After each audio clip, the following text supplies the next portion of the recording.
Hello, and thanks for joining me on the webinar. A short introduction. My name is Neil Cameron, and I look after the payroll department here at Sheeny Tate. Including myself in the payroll department, we have 6 team members, and we provide payroll support for over 200 organisations, ranging in employee numbers from 1 up to 300 employees.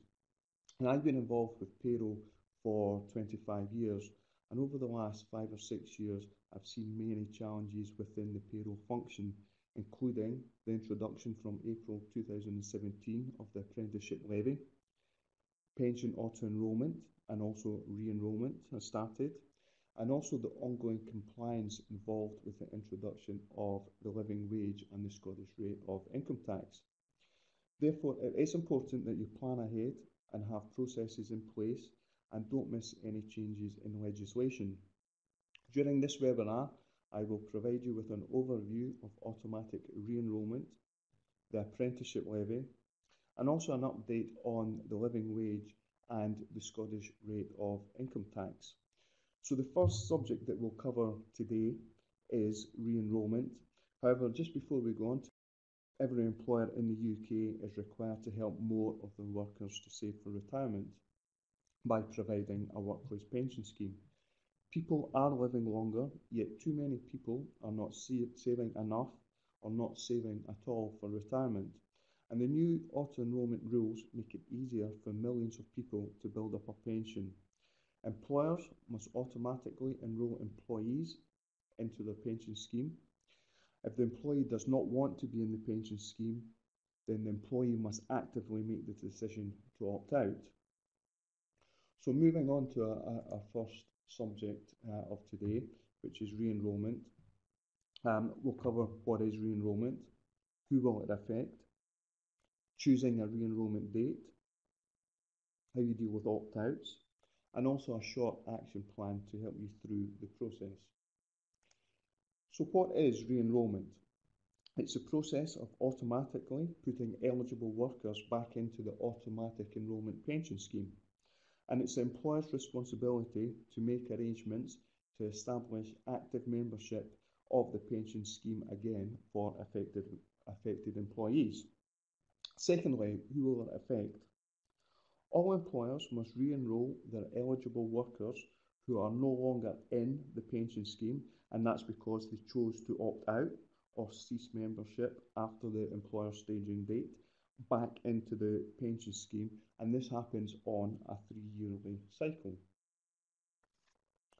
Will it affect you? Well, yes.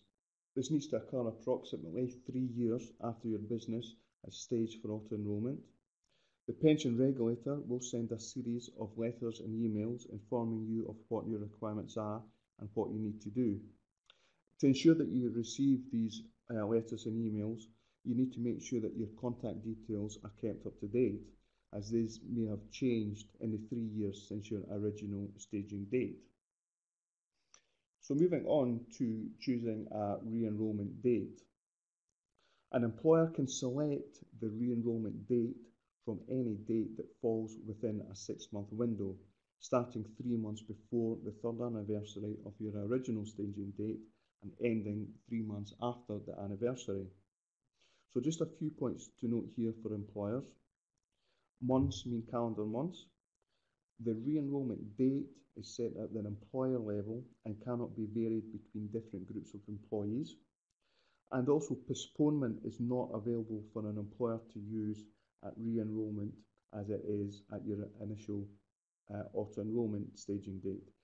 If an employer does not want to have a part period pension contribution calculated, they may wish to consider choosing a re-enrolment date that is the first day of a pay reference period.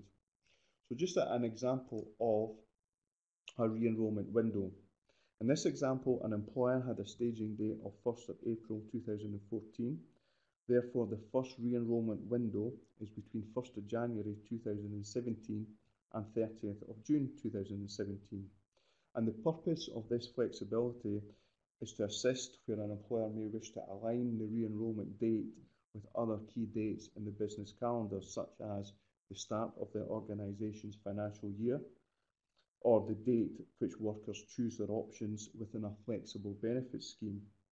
Also, an employer may have seasonal peaks they would like to avoid, as re-enrolment may result in an influx of new pension scheme members along with the associated communication requirements. Now, the same date applies to all workers included in the assessment for re-enrolment, whether they are monthly salary paid or weekly wage workers. So what is the re-enrolment process? You must re-enroll previous eligible workers who voluntarily ceased or opted out of the active membership of your pension scheme more than 12 months before the re-enrolment date. You will need to carry out an assessment of your staff on the re-enrolment date to see whether they meet the age and earnings criteria to be re-enrolled. And this will apply to staff who have previously been assessed for auto-enrolment and have opted out of the pension scheme or left the pension scheme under the scheme rules, not known as opt-out, it's known as ceasing active membership, and that's after the end of the opt-out period. This will also include employees who have stayed in the pension scheme but have chosen to reduce the level of pension contributions to below the minimum level required by auto-enrolment.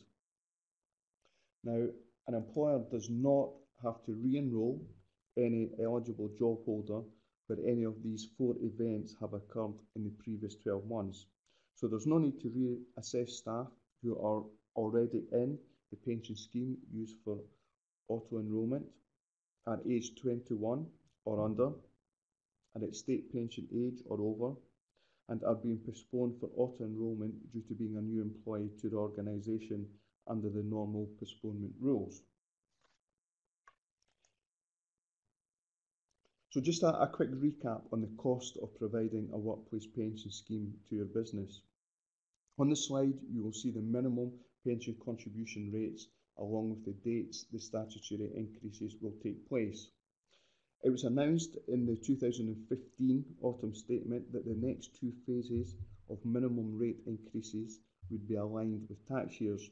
Therefore, rather than the increases taking place starting in October 2017, they will now occur in April of the following year. So at the moment, and this will run until March 2018, the minimum contributions are 1% employer and 1% employee. At April 2018, the contributions will increase to 2% employer and 3% employee. And then from April 2019 onwards, rates will be 3% employer and 5% employee. So it could be that an employee who has a £20 per month pension contribution at the moment, in April 2019 that could increase 5-fold to £100 per month. So it may be at that point you may see more employees deciding to opt out of the pension scheme. So regards communication, you must write to eligible workers individually within 6 weeks of the re-enrolment date to tell them how re-enrolment will apply to them. The re-enrolment date is also the start date for the calculation of contributions to the pension scheme for job holders who are being re-enrolled. So this is very similar to what happened at your initial staging date. Regards opting out, once you have re-enrolled your staff, they will remain in the pension scheme unless they again choose to opt out or they decide to leave the scheme after the opt-out period has ended. If any employee chooses to do so, you'll need to process opt-out notices and keep records accordingly.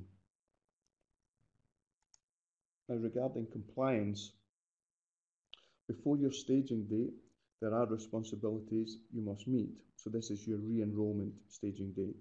You must ensure that eligible employees are re-enrolled into the scheme at the appropriate time. And also you must complete a re-declaration of compliance within 5 calendar months of the 3rd anniversary of your staging date. And you need to complete the re-declaration telling the pension regulator what your chosen re-declaration date is, even if there are no eligible members of staff to re-enroll.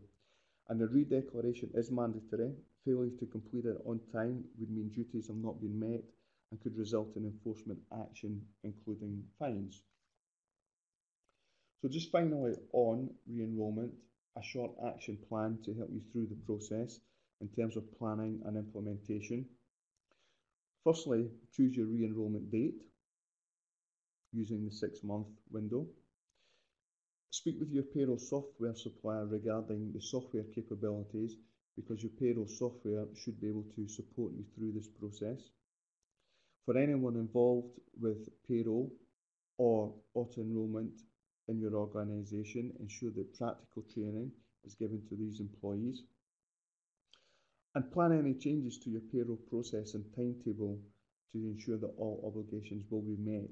And this could be around the date, your chosen date for re-enrolment. So that's the end of the section on re-enrolment. I will now speak about the Apprenticeship Levy.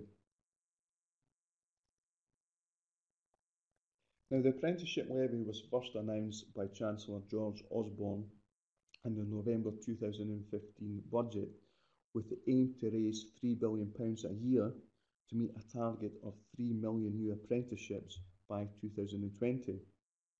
With this, a clear focus on developing the UK's skills and improving long-term productivity.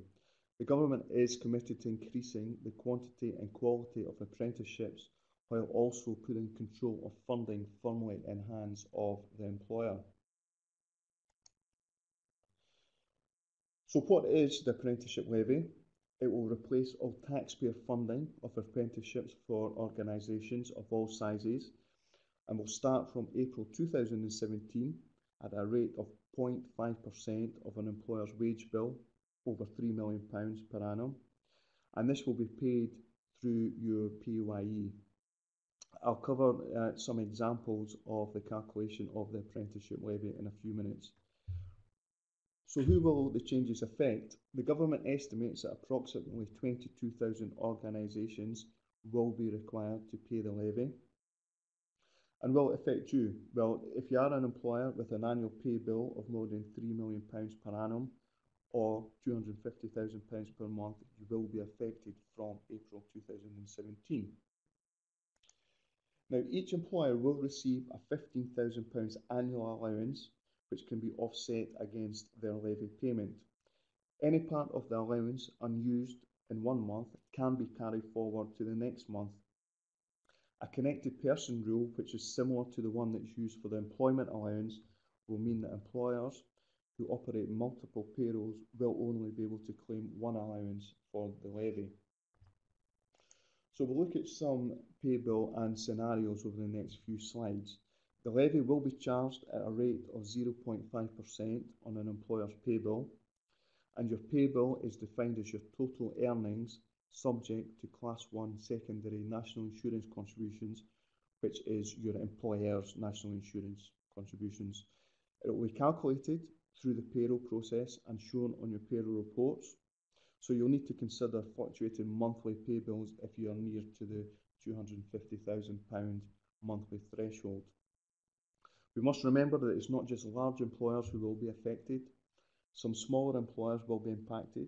As an example, with a workforce of 100 people and an average salary of just over £30,000, this will take your business over the threshold. Employers who are under this threshold and not paying the levy will continue to have access to government funding to support apprenticeships as before. So just an example on an annual pay bill. An annual pay bill for an employer with £5 million will need to spend £10,000 per annum on the levy, and that's calculated at 0.5% of £5 million, which equals £25,000, subtracting the £15,000 allowance. That leaves a £10,000 annual payment. For an employer with a pay bill of £2.4 million in the year, they won't need to pay anything for the apprenticeship levy as you're below the threshold. But you know, if you're close to this, please be aware of any seasonal labour costs which may take you over the threshold. So just here at a month-by-month example, so the calculation of the apprenticeship levy works in a similar way to the way that PAYE tax is calculated on a cumulative basis. So on the example on the slide here, in tax month 1, April, an employer has a pay bill of £500,000. So the calculation of this is 0.5% of £500,000, which is £2,500, minus the £1,250 allowance, leaving a payment in April of £1,250. Moving on to month 2, May, the pay bill reduces to £400,000, so cumulatively the pay bill is £900,000 for the year, being April and May.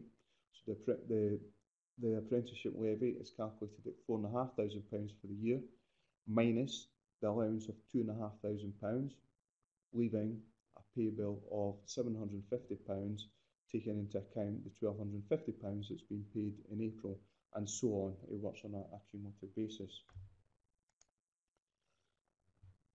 Now, the levy will be paid to HMRC through PYE, and it will need to be reported to HMRC on your employer payment summary, EPS, on a monthly basis.